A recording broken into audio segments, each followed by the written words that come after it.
اب اس میں اور حضور صلی اللہ علیہ وسلم کا یہ جو کہتے ہیں نا کہ جی حضور تو جبریل کو دیکھا تھا تو یوں ہو گیا تھا وہاں ہو گیا تھا، چلے میں جواب دے دیتا ہوں. ہو سکتا ہے کسی کو کوئی بات سنائی جائے تو کسی کے ذہن میں شبہ آ جائے، میں جواب دیتا ہوں. ایک مرتبہ کا بیان ہے، یہ لوگ کہتے ہیں حضور صلی اللہ علیہ وسلم نے جبریل سے کہا میں تجھے تیری اصلی شکل میں دیکھنا چاہتا ہوں. دھیان سے سننا تاکہ آپ کو یاد ہو جائے، اعتراض کوئی کرے تو جواب دے سکے. حضور نے فرمایا جبریل مجھے اپنی اصلی شکل اونچی. جبریل نے کہا حضور دیکھیے. ان لوگوں نے ترجمہ یہ کیا کہ حضور بے ہوش ہو گئے. معاذ اللہ. اب میرا آپ سے سوال، جو بے ہوش ہو جائے اس کو کچھ پتا ہے کیا ہو رہا ہے؟ پوچھ رہا ہوں. وہ جتنی دیر بے ہوش رہتا ہے اسے کوئی خبر ہوتی ہے؟ نہیں. میں نے جب یہ پہلی مرتبہ ان کا اعتراض پڑھا، اتفاق سے استاد صاحب ملے نہیں، ان سے پوچھتا کیا کروں کیا کروں کیا کروں. مثنوی پڑھ رہا تھا میں، مولانا روم کی، جواب مل گیا مجھے. ان کی روح نے مدد کی، جواب مل گیا. اللہ والے مہربانی کرتے ہیں، آسانی ہو جاتی ہے. بعد میں نے تسلی بھی کر لی.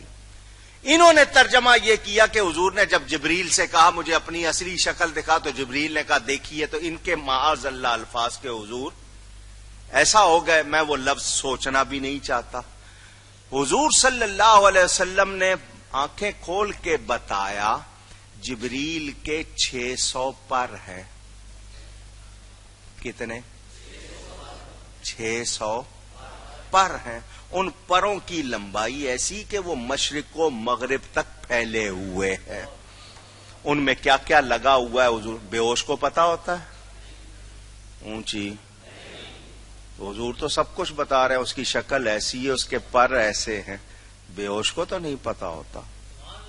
بے ہوش کو تو مولانا روم فرماتے جو رب کو دیکھ کے بے ہوش نہیں ہوا، جبریل کو دیکھ کے کیسے بے ہوش ہوگا؟ ہے؟ انہوں نے سر کی آنکھوں سے رب کو دیکھا اور آنکھ جھپکی بھی نہیں، وہ جبریل کو دیکھ کے کیسے بے ہوش ہو جائیں گے؟ اب مسئلہ سمجھو. میرے نبی کی 3 شانیں. کتنی؟ شان بشری، شان ملکی جس کو شان نوری کہتے ہیں، اور شان حقی. شان لوگوں کے ساتھ بیٹھے ہوئے ہیں، شان بشری کا ظہور ہے.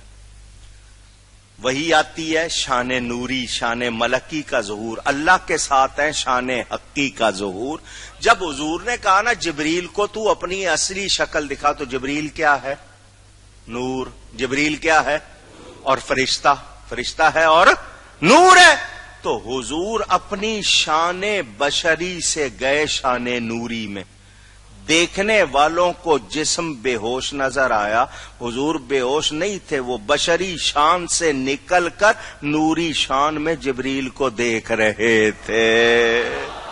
انہوں نے بے ہوش سمجھ لیا. بے ہوش یہ ہے، نبی بے ہوش نہیں ہوتا.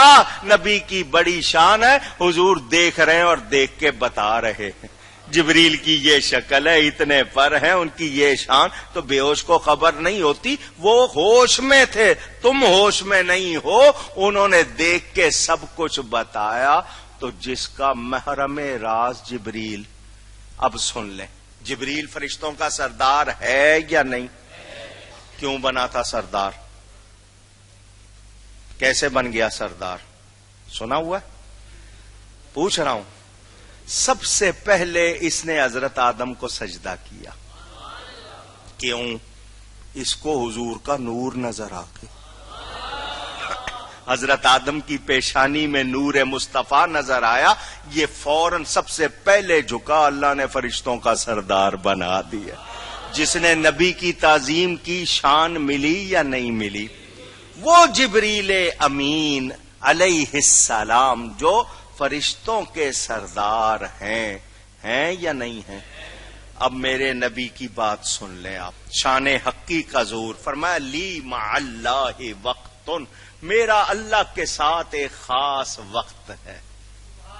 میرا اللہ کے ساتھ ایک اونچی لا یسعنی ملک مقرب ولا نبی مرسل، اس وقت میں ہوتا ہوں، میرا رب ہوتا ہے، نہ کوئی مقرب فرشتہ نہ رسول، کوئی اور نہیں ہوتا، بس میں ہوتا ہوں اور میرا رب ہوتا ہے۔